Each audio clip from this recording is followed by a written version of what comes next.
வணக்கம் நேயர்களே, இன்றைய மண்வாசம் நிகழ்ச்சியில் நயனாதேவு பற்றிய பல்வேறு சிறப்பு அம்சங்களின் கடந்த வார தொடர் இன்று உங்கள் வீடு தேடி வருகிறது.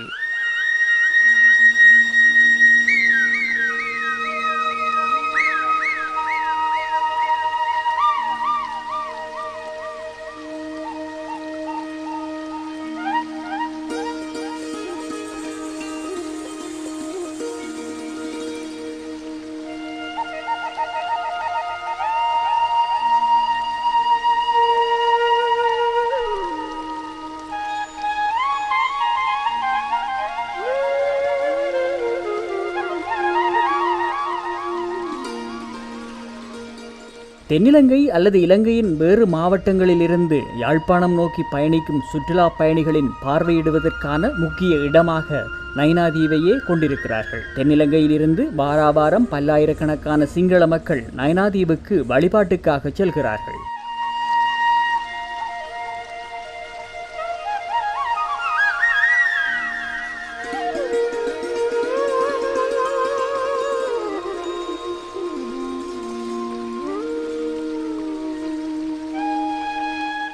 நயனாதீவினை நாகதீப என்று விളിக்கின்ற சிங்கள மக்கள் அந்த தீவில் காணப்படுகின்ற நாகவிகாரையில் வழிபாடு ஆற்ற திகழ்கின்றனர். நாகவிகாரை தற்போது அமைக்கப்பட்டுள்ள இடத்தில் பௌத்த மக்கள் வழிபாட்டில் ஈடுபட்டு வருகின்ற போதிலும் முன்னர் பௌத்த கோவில் இன்னொரு பகுதியில் இருந்து வழிபாடு மேற்கொள்ளப்பட்டமைக்கான ஆதாரங்கள் இன்னமும் ஆவணங்களாக இருப்பதாக சொல்கிறார்கள் நயனாதீவின் மூத்தவர்கள். பழைய புத்தர் கோயில் என்று சொல்லி ஒரு கோயில், புத்தர் பூதர்சன தியானத்தோடு இருந்ததாகவும் அந்த இடத்திலே தான் அவர்கள் முதல் பௌத்தர்கள் குறியீடு செய்து நயனாதீவு இடத்தை கட்டி இப்போ பிரபஞ்சத்துக்காக அந்த பிரதான ரோட்டில் அந்த கோயிலை அமைத்திருக்கிறார்கள். ஆனால் அந்த புத்த வள்ளம், புத்தர் திடல் என்று அந்த உறுதியல் சாதனங்கள் குறிக்கப்பட்டிருக்கிறது. அது எங்களோட கோயிலுக்கு பக்கத்தில், எங்களோட கோயில் வடக்கு தெற்கு பக்கத்தில், தெற்கு கேட்டால போகும்போது ஒரு 10-15 தூரத்தில் இருக்கிறது. அந்த இடத்தை அடிப்படையாக வைத்துத்தான் அங்கே அந்த பௌத்த மத குரு அவர் முதல் அந்த நயனாதீவில் ஒரு கோயிலை கட்டி, அது பழைய புத்த கோயில் என்று இன்றைக்கு சொல்லப்படுது. அந்த இடம்தான், அந்த பொய்கை இருந்த இடம்தான் பழைய புத்த கோயில் என்று இருக்குது. அதே ஒரு மறைபொருளாக இப்போ வர்றவர்களுக்கு அவங்க அதிகம் பிரகடனப்படுத்துறது இல்லை. என்றால் இது பிரபல்யமாக்கிட்டாங்க இருக்கிறதுனால அது அப்படியே குறிக்கப்பட்ட இடத்துல இருக்குது. சில புராதன பழைய பௌத்தர்கள் சில பேர் அதை தேடி போய் கண்டு வருகிறார்கள். ஒரு சின்ன புத்த கோயிலும் அதுக்குள்ளே இருக்குது. பௌத்தர்களின் பிரதான வழிபாட்டு தெய்வமாக விளங்குகின்ற புத்தபெருமானார் நயனாதீவுக்கு நாகபூசணி அம்மன் ஆலயத்தில் வழிபாட்டில் ஈடுபட்டதாகவும் சொல்லப்படுகிறது. அந்த சம்பவத்தினை பௌத்தர்களும் ஏற்றுக்கொண்டிருக்கிறார்கள் என்கிறார் நயனாதீவு நாகபூசணி அம்மன் அறங்காவலர் குழு தலைவர். புத்த பகவானுக்கு அம்பாள் அருட்காட்சி கொடுத்ததாக எங்களுடைய புத்தர் தரிசனம் பண்ணதாகவும் இது பண்ணுறதாகவும் ஒரு வரலாறு இருக்கிறது. அவர்களும் அதை ஏற்றுக்கொள்கிறார்கள். புத்தர் நயனாதீவுக்கு வந்ததென்றதை அவர்கள் ஏற்றுக்கொண்டிருக்கிறார்கள்.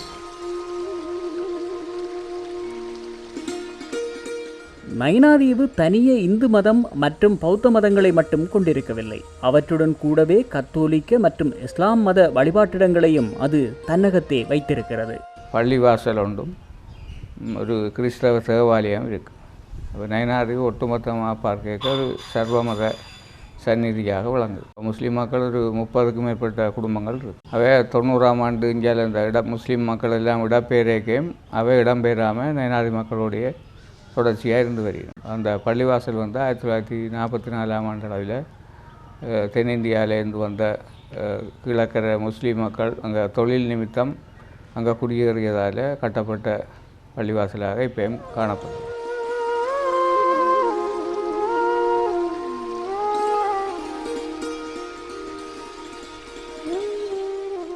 ஆலயங்கள் இன்றைக்க நயனாதீவு ஸ்ரீ நாகபூசணி அம்மன் ஆலயம்தான் மிக பிரபல்யமான ஆலயம். இலங்கையிலே இந்த சக்தி வழிபாட்டுகளில் 64 சக்தி பீடங்களில் புவனேஸ்வரி பீடமாக போற்றப்படுறது நயனாதீவு ஸ்ரீ நாகபூசணி அம்மன் ஆலயம்.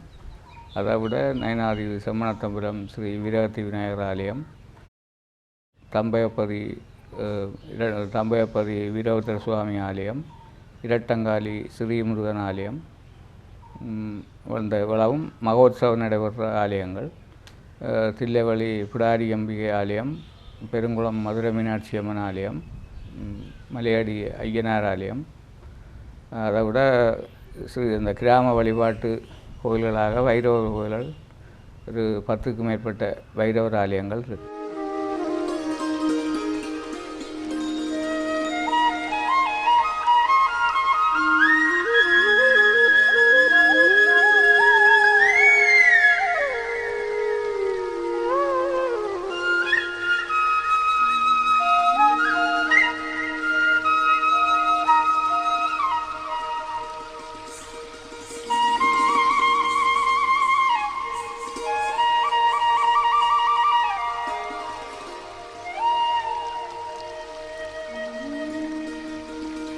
நாகபூசணி அம்மன் ஆலயத்தின் பின்னான தொன்மையான ஆலயமாக அங்கு காணப்படுகின்ற சித்தி விநாயகர் ஆலயம் விளங்குகிறது.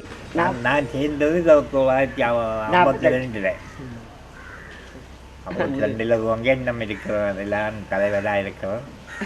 இப்படி மொடாலயமாக இருந்தது. அது இப்போ 100 வருஷத்துக்கு மேலே இருக்கும்.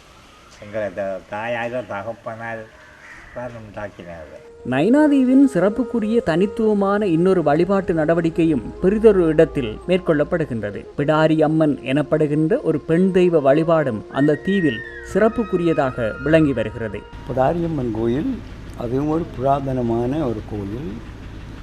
அங்கே உள்ள மூலஸ்தான விக்கிரகம் ஒரு பயங்கரமான தோற்றத்தோடு நெஞ்சுக்கும் மேற்பட்ட தோற்றத்தில் இருக்குது. அது ஒரு மிருக வடிவத்தில் உள்ள தெய்வமாகத்தான் தெரியும் தோற்றத்தை பார்த்தால். ஆனால் கருங்கல் அல்ல, அது கடலில் அடைஞ்சி பற்றியாக வந்த பொழுது இப்பொழுது அந்த கோயிலை பராமரிக்கிறவர்களே ஒருவர், அப்பொழுது பட்டியல் நினைக்கிறவர்கள் பட்டியல் கொண்டு ஆகிட்டு அந்த பெட்டியை கண்டு தூக்கி கொண்டு வந்த பொழுது இப்பொழுது அந்த அம்பாள் அந்த எழுந்தடி இருக்கிற இடத்துல வரை அவர் அறைவு கட்டு விழுந்துட்டார். பெட்டியை வச்சு வேந்தெலும்பி பெட்டியை எடுத்த பொழுது பெட்டி தூக்கப்படவில்லை. அது ஒரு வெளி அப்பொழுது பரந்த வெளி, அது பிள்ளை வெளி என்று தான் அது சொல்கிறது. பிள்ளை வெளி வந்து அதிலேயே ஒரு சிறு குடிசையை கட்டி உலக மக்களுக்கெல்லாம் அறிவித்து இது பண்ணி அந்த அம்பாளை விட்டு வைகாசி மாதங்களில் ஒரு திருவேள்வி மாதிரி பொங்கலிட்டு வழிபட்டு ஒரு குரவை கூத்துகள் மாதிரியான பல பலி கொடுக்கிறது, ஆடும் கோழி எல்லாம் பற்றி பலி கொடுக்கிற ஒரு விழாவெல்லாம் செய்து கொண்டு அப்படி இருந்து காலப்போம். கோயில் ஒரு அமைப்பான கோயிலாக கட்டப்பட்டு ஆர்ஆர் பூவாரசிங்கம் புத்தகசாலை அவர் ஒரு புரட்சிகரவாதி. அவர் ஆலயத்தில் பலி கொடுக்கிறத செய்யக்கூடாதுன்னு சொல்லி அவர் தலையெடுத்து அந்த பலி கொடுக்குற நிகழ்வை தடுத்து அதிலிருந்து அந்த பலி கோழி வெட்டுறதோ ஆடு வெட்டுறதோ நிப்பாட்டி பொங்கல் செய்கிறது. நைனாதீவு மக்களில் அயற்தீவில் உள்ளவர்கள் இடம்பெயர்ந்திருக்கிற நைனாதீவு மக்களும் அந்த பொங்கலுக்கு வந்து கிட்டத்தட்ட ஒரு 300-400 பொங்கல் பானை வச்சு 2 பக்கமும் பொங்கல் போட்டு பெரிய மடை போட்டு செய்வார்கள். பல வகைகள் பலகாரங்கள்லாம் சுட்டு போட்டு செய்கிற ஒரு விழா. அந்த பொங்கல் விழா முடிஞ்ச பிறகு ஒரு 15வது நாளுக்கு பிறகு தான் எங்களுடைய அம்பாளுடைய கோயிலுடைய கொடியேற்ற விழா ஆரம்பமாகும். யாழ்ப்பாணத்தில் வாழ்ந்த பல சித்தர்களின் வரலாறுகள் அழிந்து விடாமல் இன்று வரையில் கட்டிக்காத்து வைத்திருக்கிறார்கள் யாழ்ப்பாணத்து மக்கள். அந்த வகைக்குள் நைனாதீவு சாமியார் என்று சொல்லப்படுகின்ற ஸ்ரீமத் முத்துக்குமார சுவாமிகள் என்பவரின் சமாதியும் நைனாதீவில் காணப்படுகிறது. நைனாதீவு சுவாமியார் என போற்றப்படும் ஸ்ரீமத் முத்துக்குமார சுவாமியார் அவர் சிவலிங்க யாழ்ப்பாணம் மன்னார் பண்ண சிவலிங்க புலிகடியிலும் நைனாதீவிலும் ஆன்மீக துறையில் பல ஆன்மீக சம்பந்தமான நிகழ்ச்சிகளை நடாத்தி தியானம் யோகா போன்றகளில் ஈடுபட்டு வந்தவர். 1946ஆம் ஆண்டு அவர் சிவலிங்க புலிகடியிலே சமாதி அடைந்த நிலையிலேயே கண்ணாடி பிழையில் வச்சு அவற்றை உறவினர்களும் அவற்றை சீடர்களுமாக சேர்ந்து நைனாதீவுக்கு ஊர்வலமாக எடுத்து சென்று நைனாதி காட்டுக்கொன் சாமியார் ஆலயத்துக்கு பின்பக்கமாக உள்ள அவரது காணியிலே சமாதி நிலையிலே வைத்து அதை கட்டி அதுக்கு மேலே சோமாஸ்கந்த விக்கிரகத்தை பிரதிஷ்டை செய்து இன்று வரைக்கும் அந்த ஆலயத்துக்கு நித்திய நைமித்திய கிரிகைகள் நடைபெற்று கொண்டிருக்கின்றன. அவற்றை குருவு சேத்தினமாகிய தை மாதம் ஆயிலிய நட்சத்திரமாக இருக்கும் என்று நினைக்கின்றேன். அன்றைய தினம் மகேஸ்வர பூசையும் சிறப்பாக நடைபெற்று அன்னதானம் வழங்கப்படுகிறது. அத்துடன் அந்த ஆலயத்திலே உள்ள முக்கிய அம்சம் என்னவென்றால், சமாதிக்கு முன்னுக்கு ஒரு ஆலமரமும் வேப்ப மரமும் இணைந்த நிலையிலே இருக்கின்றது. அது எந்த கோயில்களையும் நான் எனது 53 வயதில் வேறு இடங்களில் நான் அப்படியான மரத்தை காணவில்லை. 2 மரமும் இணைந்தபடியே இருக்கின்றது. அம்பாள் தீர்த்தமாக புறப்படும் வேளையிலே அந்த ஆலயத்துக்கு சென்று பூசை வழிபாடுகளை நிறைவு செய்த பின்னர் தான் நயனாதி கங்காதரணி தீர்த்தக்கரைக்கு தீர்த்தமாட செல்வது வழக்கம். ஒரு பிரபல்யமான சித்தராகவும் ஈழத்து சித்தர்கள் வரிசையிலே ஒரு போற்றப்படத்தக்க சித்தராகவும் விளங்குகின்றார். அவர் நிகழ்த்திய அற்புதங்களை நேரடியாக அனுபவித்தவர்களும் இன்று வரையில் வாழ்கிறார்கள். நயனாதி சுவாமியாருடைய நேரடியாக அவருடைய வரலாற்றை அனுபவித்தவன் நான். அவர் என்னுடைய தாயாருடைய ஒரு சொந்த மைத்தனர். ஆனால் அவர் நயனாதி பிள்ளையார் கோயிலில் தான் வந்து சிவலிங்க புலியடியிலிருந்து அங்கே வந்து கடைசி காலத்தில் இருந்தவர். இருந்த காலத்தில் நான் ஒரு 8-9 வயசு படிக்கிற வயசு. என்னுடைய மைத்தினர், மூத்த மைத்தினர், அவர் பவனியாவில் வேப்பங்குளத்தில் இருக்கிறார். அவரோடு நாங்கள் போய் சாமியார் வந்திருக்கிறார் என்று பொறுத்தவர்கள் அவர் கூப்பிட்டு இது பண்ணி போட்டு அவர் சில அற்புதங்களை ஆறுடா இதில் வந்து நிற்கிறேன்னு கேட்க அவர் கூப்பிட்டு போனவர் சொன்னார், வள்ளிய மாமியிட மகன் என்று சொன்னார்.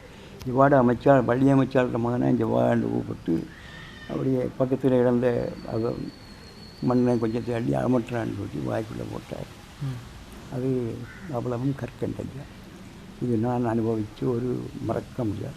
அதில் அவருடைய வரலாற்றிலேயே நான் எழுதின பொழுது அதை சுட்டி காட்டி எழுதியிருக்கிறேன். ஆனால் அவருடைய மகத்துவத்தை அனுபவித்து நல்லாக வந்தவர்கள் யாழ்ப்பாணம் சிவலிங்க புலியடியைச் சேர்ந்த அடியார் கூட்டம். அவர்கள்தான் அவருக்கு சமாதி கோயிலும் கட்டி அந்த குளத்தையும் கட்டி அவருடைய பேரால் இன்றைக்கும் ஒரு திருவிழாவையும் அவர்கள் செய்து வருகிறார்கள். சமாதி கோயிலுக்கும் அவர்கள் தான் பொறுப்பாக இருக்கிறார்கள். இதை வேலை செய்த நேரம் ஒரு சாமியார் வந்தவர். ஒரு சாமியார் வந்து கேட்டவர், இதெல்லாம் அஸ்தமாக இருக்கான்னு சொன்னேன். இதெல்லாம் நான் ஒன்றும் பறையில்லை, மகளும் வந்து நின்னவோ ஒன்றும் பறையில்லை. இந்த கதை இப்படி சாத்தி இந்த கதை சட்டாரன்னு புறப்பட்டு அவங்கிற மாடை நீடிச்சண்டு வர்றானே அதாக்க வந்துட்டு அவள் கூப்பிட்டு காட்டு அவள் மாடிலேயோ சாமியார் வந்து நிற்கிறாரு. என்ன ஓடிக்கந்தான் வந்து என்ன பேருந்து என்னையும் கூப்பிட்டா இப்படி அஸ்தம் இல்லாமல் இருக்கேன்னு சொல்லி மலைன்னு உள்ளுக்கு போனேன். உள்ளுக்கு போய் அந்த மேடை இருக்காது, மேடை கட்டியிருந்தேன், சுவாமியெல்லாம் வெளியே வச்சுருந்தேன். கும்பா அவசரத்துக்காக வெளியே அந்த மேடையில் போய் அந்த துண்டை இப்படி தட்டி விட்டு என்னமோ சங்கில் வச்சுருந்தாரு, தண்ணியை தீர்த்தம் வச்சுருந்தார், என்னமோ தீர்த்தத்தை கொண்டு வந்து அதை அதுக்கு மேலே ஊற்றிக்கிட்டு அவசரம் செய்து போட்டு சொன்னார், ஏன்னுக்கிட்ட அவசரம் செய்யுது தண்ணி ஊற்ற. அது எங்களுக்கு 5000 இப்போ தண்ணி ஊற்ற வேணான்னு சொன்னதை பட்டால் மூடி இருந்தது. ஏன் தண்ணி ஊற்ற இல்லைன்னு சொல்லி உருக்கி கேட்டு நாங்கள் என்ன தண்ணி ஊற்ற சொல்ல இல்லை, தண்ணி ஊற்ற விடுங்க, ஏன் தண்ணி ஊற்ற என்ன உருக்கி கேட்டார் என்னட்டு. நான் பிறகு ஒன்றும் பறையில்லை. பிறகு எத்தனையாம் ஆண்டு மூர்த்தி அடைஞ்சவர் என்ன கேட்டேன். தெரியாதுன்னா சமாதியாயினே 49ஆம் ஆண்டு. எல்லாம் அப்படி உருக்கி எல்லா கேள்விகளும் கேட்டேன். கேள்விகளை கேட்டுட்டு பேருந்து பொழுது போட்டு இருட்டா போச்சு. லைட்டு போட்டு சுற்றி எல்லாம் இதன்னிட்டு அதுக்கு அவசரம் செய்து எல்லாம் செய்துட்டு வெள்ளை வெட்டி கொண்டு வாருங்கன்னு சொல்லி பேருந்து அவள் ஓடிப்பா வெள்ளை வெட்டி எடுத்துட்டு வெள்ளை வெட்டியால் மூடி வச்சுட்டு அந்த மேடையை மூடிட்டு கொஞ்சம் நேரம் சுற்றி நின்று பார்த்துட்டு பேருந்து இப்படி இது மட்டுக்கும் போனார் பேருந்து அழகான. நயினாதீவு மக்களின் வாழ்க்கை முறைமை தொடக்கத்தில் விவசாயமாக காணப்பட்டாலும் காலப்போக்கில் வறட்சியாலும் மாணவர்கள் கல்வி நிலையில் முன்னேற்றம் கண்டு ஏனைய தொழில் துறைகளை நாடியமையாலும் தற்போது விவசாய நடவடிக்கைகள் முற்றாக செயலிழந்திருக்கின்றன. 1990ஆம் ஆண்டுக்கு முற்பட்ட காலப்பகுதியில் விவசாயத்தை நம்பித்தான் கூடுதலான குடும்பங்கள் இருந்தது. அந்த இடப்பெயர்வுகளாலேயும் மற்றது இந்த வாழ்க்கை செலவுகள் மற்ற இந்த கூலிகள் அதிகரிப்பு காரணமாகவும் மற்ற கூடுதலான மக்கள் வெளிநாடுகளுக்கு புலம்பெயர்ந்து சென்றுட்டினும் மற்ற வவுனியா திருவண்ணாமலை இலங்கை இந்த இதர பாகங்கள்லையும் அந்த விவசாயத்தை நம்பி இருக்கிறார்கள் குடிபெயர்ந்ததால் இப்போ கடற்தொழிலை அண்டி இருக்கிறார்கள் தொகை தான் கூடுதலாக விவசாய ரீதியாக கடற்தொழிலை அண்டி இருக்கிறார்கள் தொகை தான் கூடுதலாக இருக்குது.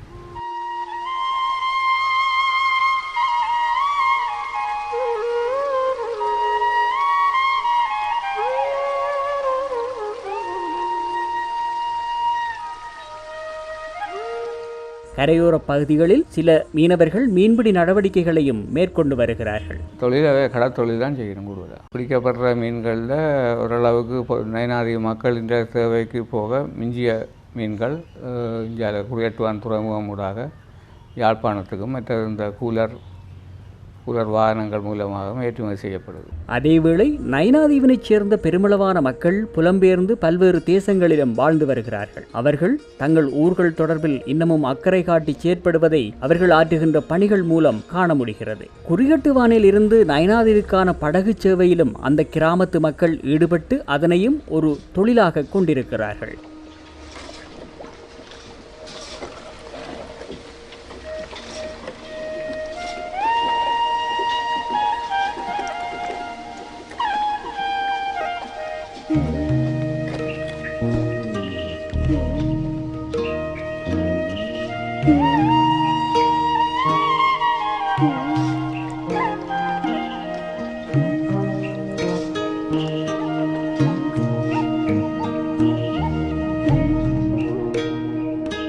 நைனாதீவைச் சேர்ந்த பெருமளவானவர்கள் கல்வித்துறைகளில் பல உயர்நிலைகளை எட்டியிருக்கிறார்கள்.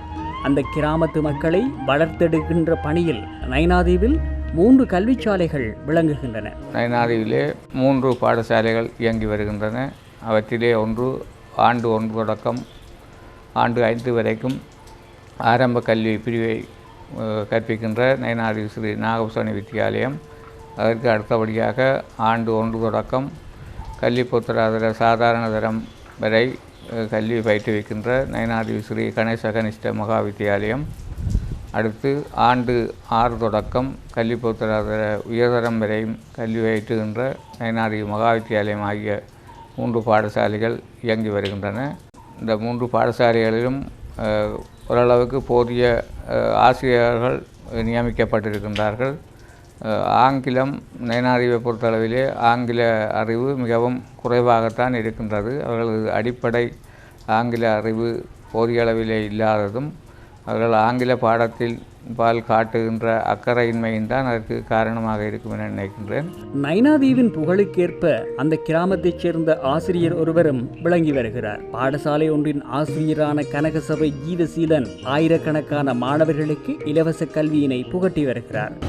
ஜீவவரதி கல்வி நிலையம் 1990ஆம் ஆண்டு 3ஆம் மாதம் 20ஆம் தேதி நைனாதீவில் என்னுடைய ஆசிரிய பணி நைனாதீவு ஸ்ரீ கணேஷ்ட மகாவித்தியாலயத்தில் ஆரம்பிக்கப்பட்ட அதே நாள் நான் இந்த நைனாதீவு மாணவர்களுடைய கணித பாடத்தின் காணப்பட்ட வீழ்ச்சி, அதாவது 1 பிள்ளை 2 பிள்ளை தான் கணிதம் பாஸ் பண்ணக்கூடிய ஒரு நிலை ஒன்று இந்த மண்ணிலே இருந்தது. இந்த நிலையை மாற்றத்துக்காக வேண்டி இலவசமாக 1990ஆம் ஆண்டு 3ஆம் மாதம் 20ஆம் தேதியிலிருந்து இன்று வரை இலவசமாக ஒரு தனி மனிதனாக இந்த நைனாதீவு மாணவர்களுடைய, அதாவது நைனாதீவு பாடசாலை 2 பாடசாலை ஆண்டு 6 தொடக்கம் அதுக்கு மேற்பட்ட மாணவர்களை கொண்டு இயங்குகிற பாடசாலை. அதில் நைனாதீவு மகா வித்தியாலயம், நைனாதீவு ஸ்ரீ கணேஷ்ட மகா வித்தியாலயம். இந்த 2 மகா வித்தியாலய மாணவர்களும் பல்லாயிரக்கணக்கான மாணவர்கள் என்னுடைய 25 ஆண்டுகளுக்கு மேலாக இங்கே இலவசமாக கல்வி கற்று பல அரச உத்தியோகத்தரும் இருக்கிறார்கள். வெளிநாடுகளில் பல நாடுகளில் என்னுடைய கல்வி கற்ற பல்லாயிரக்கணக்கான மாணவர்கள் இருக்கின்றார்கள்.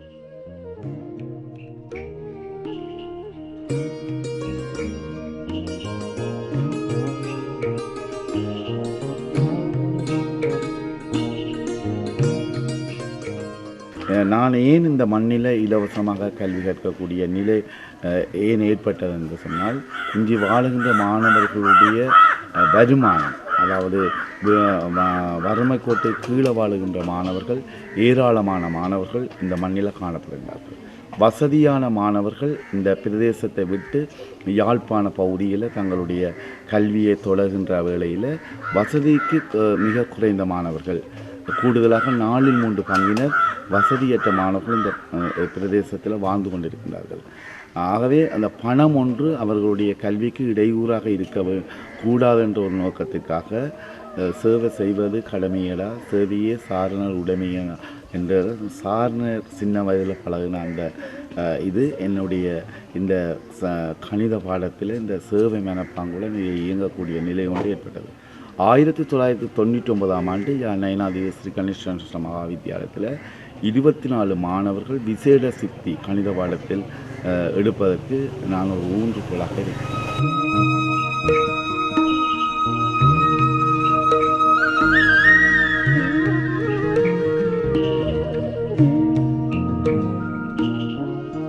இந்த மாணவர்கள் இந்த புத்தகங்களை தூக்கி கொண்டு இந்த நிலையத்துக்கு வருகின்றார்கள் சொன்னால் அவர்களுக்கு அந்த கணித பாடத்தில் உள்ள ஒரு விருப்பம். நான் கணிதம் படிப்பித்தேன் என்று சொல்ல விட இந்த நைனாவில் வாழ்கின்ற மாணவர்களை கணித புத்தகத்தை விரும்பி தூக்கக்கூடிய ஒரு நிலையொன்றை ஏற்படுத்தினான். தளபாடங்கள் செய்யக்கூடிய வசதிக்கு ஏராளமான என்னோட கல்வி கற்ற மாணவர்கள் வந்து என்னை நழுவி கேட்டவர்கள் தளபாடம் சேர்த்துட வேண்டும்.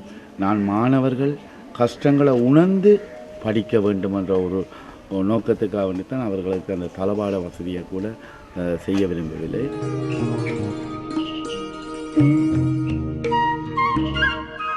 இங்கு கணிதம், விஞ்ஞானம், ஆங்கிலம், தமிழ், வரலாறு போன்ற பாடங்களை சென்ற ஆண்டுக்கு முதலாண்டில் இருந்து இலவசமாக கற்கக்கூடிய ஒரு வாய்ப்பு இருந்தது. ஆனால் அந்த ஆசிரியர்கள் தற்போது தங்களுடைய இடமாற்றம் காரணமாக சென்றமையினால் இங்கு தொடர்ச்சியாக கணித பாடமும் வர்த்தக பாடமும் ஆங்கில பாடமும் நடந்து கொண்டிருக்கின்றது. உண்மையில் இந்த மாணவர்களுக்கு ஒரு 6 பாடம் போதிக்கக்கூடிய ஒரு வாய்ப்பை ஏற்படுத்தினார், இலவசமாக பெறக்கூடிய வாய்ப்பை ஏற்படுத்தினால் இந்த மாணவர்களுடைய கல்வி அபிவிருத்தி அடையும். நைனாது பாடசாலைகள் தற்சமயம் ஆசிரியர்கள் வளங்கள் மிக குறைவாக இருக்கின்றது.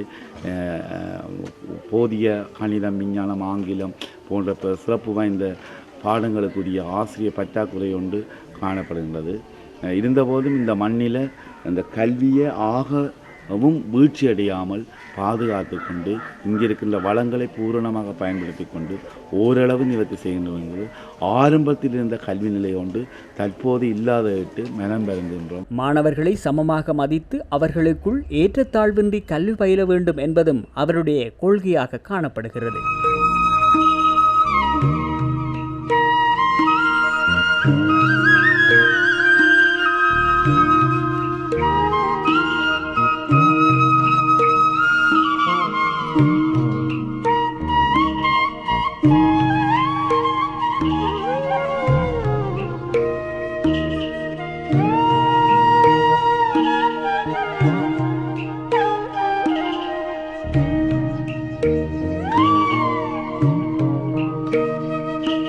எல்லையற்ற பெருமைகளையும் வரலாற்றையும் அழகையும் முக்கியத்துவத்தையும் கொண்டு விளங்கும் நயனாதீவுக்கு நிகரான இன்னொரு இடத்தை காண்பது அரிதுதான்.